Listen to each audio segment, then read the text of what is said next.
नमस्कार बंधुरा बड़ोदेर प्रणाम और छोटोदेर अनेक अनेक भालोबासा जानिए आमी दीपा बैंगलोर थेके तोमादेर सकलके वेलकाम जानाच्छि आमार चैनेले। आशा करी तोमरा सबाई खूब भालो आछो सुस्थ आछो। तो आज की विशेष एकटा दिन, आज के एकटा मेयेर स्वप्न पूरণের गल्प शोनाबो। आज थेके ठीक एक बछर आगे आजकेर दिने एकटा मेयेर स्वप्न पूरण हयेछिलो। সেই মেয়েটা আমি। সমস্ত মেয়েরই স্বপ্ন থাকে যার নিজের একটা ঘর থাকবে, একদম একান্ত নিজে, যেখানে সেই হবে সব কিছু, মানে তার কথা মতোই হবে সব কিছু। সে নিজের ইচ্ছা মতো ঘর সাজাতে পারবে, নিজের ইচ্ছা মতো যেখানে যেটা ইচ্ছা হবে সেটা রাখতে পারবে, সেখানে কেউ এসে বলবে না না এটা এখানে রাখা যাবে না। যার সংসারে প্রত্যেকটা জিনিসের উপর নিজের হাতের ছোঁয়া থাকবে, একদম নিজের অধিকার বোধ থাকবে, সেই রকম আমারও একটা স্বপ্ন ছিল। আর সেই স্বপ্নটা এই আজ থেকে ঠিক এক বছর আগে আমার পূর্ণ হয়েছিল। সত্যি ভাবলে এখন রূপকথার গল্পের মতো লাগে। এখন আমি ভাবি যখন যেটা হওয়ার সেটা ঠিকই হবে, আমরা শুধু শুধু ভেবে কিছু করতে পারি না। আর আমার হাজব্যান্ড একটা কথা বলে, সময় যখন যা দেওয়ার ঠিক দিয়ে দেবে, তাতে তুমি চাও না চাও। সত্যি ওর কথাটাই যেন ঠিক হয়ে গেছে। কোনোদিন ভাবতে পারিনি ব্যাঙ্গালোরের মতো জায়গায় নিজের একটু মাথা গোজার একটা নিজের ঠাঁই তৈরি করতে পারবো। হয়তো ভেবেছিলাম সারা জীবনটা হয়তো ভাড়া বাড়িতেই কেটে যাবে, কিন্তু যখন ওকে আমি বলতাম রাস্তা দিয়ে যেতে যেতে যে সবার দেখো সুন্দর সুন্দর ফ্ল্যাট, সবার একটা নিজের বাড়িতে, আমাদের কি কোনোদিন হবে? ও সব সময় বলতো নিশ্চয়ই হবে, ঠিক হবে, কেন হবে না। সত্যি সেই কথাটা কি করে যেন ফলে গেল।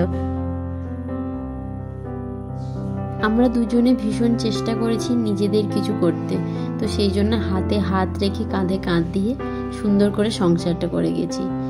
বাইরে থেকে কাউকে বুঝতেই দিইনি আমাদের সংসারে কি চলছে কি না।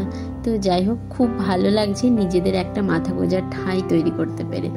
তো যাই হোক, আজকে সেই এক বছরের পূর্ণ উপলক্ষে আজকে আমাদের বাড়িতে কিছু বন্ধু বান্ধবদের ডেকেছি। কারণ যে কোনো শুভ অনুষ্ঠান কিছু কাছের লোকজন ছাড়া না একদমই পূর্ণ হয় না।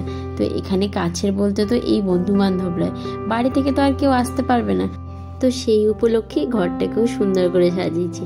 তো ভাবলাম আমার এই ব্লগ চ্যানেলে আমার ফ্ল্যাটটা তো কোনোদিনও দেখানো হয়নি, তো তোমাদের ছোট্ট করে একটুখানি দেখিয়েই দিই। তো আমার পুজোর ঘরটা তো তোমাদের দেখালাম, আমার মন্দির।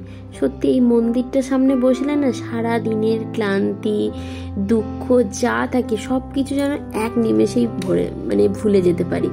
আর মন্দিরটা আজকে আমি সুন্দর করে ফুল দিয়ে নিজের হাতে সাজিয়েছি। আর সত্যি কথা বলতে মন্দিরটা সাজানোর পর মন্দিরটা থেকে চোখটা যেন সরছেই না, এত অপূর্ব সুন্দর লাগছে। আর মন্দিরটা সব ঠাকুরের মাঝখানে যিনি আছেন ওটা আমার শাশুড়ি মা। হয়তো এই মানুষটা থাকলে আজকে সব থেকে বেশি খুশি হতেন, কারণ নিজের ছেলের কোনো কিছু করতে পারলে মায়ের থেকে খুশি মনে আর কেউ হয় না। তো যাই হোক, তিনি কাছে নেই, হয়তো উপর থেকেই সব কিছু দেখছেন আর আমাদের আশীর্বাদ করছেন আমরা যাতে আরো অনেক দূর এগিয়ে যেতে পারি, জীবনে আরো যতগুলো স্বপ্ন আছে সবগুলো যেন পূরণ করতে পারি।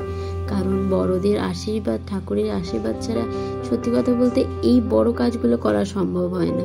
নিজেদের তো চেষ্টা থাকতেই হবে, তার সঙ্গে থাকতে হবে বাবা মা ঠাকুরের সবার আশীর্বাদ।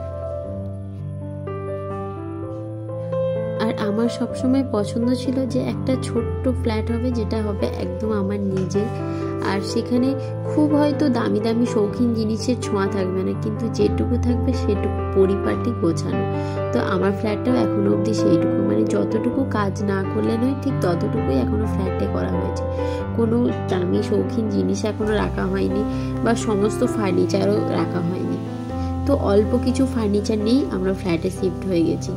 তো যাই হোক, বন্ধুরা আসবে সেই উপলক্ষে আমরা কিছু অল্প স্বল্প আয়োজনও করেছি। সবকিছু মিলিয়ে মিশিয়ে আজকে একটা বেশ খুশির দিন। এই খুশির দিনে ইচ্ছে ছিল বাড়িতে একটু পুরোহিত দিয়ে পুজোও করানো।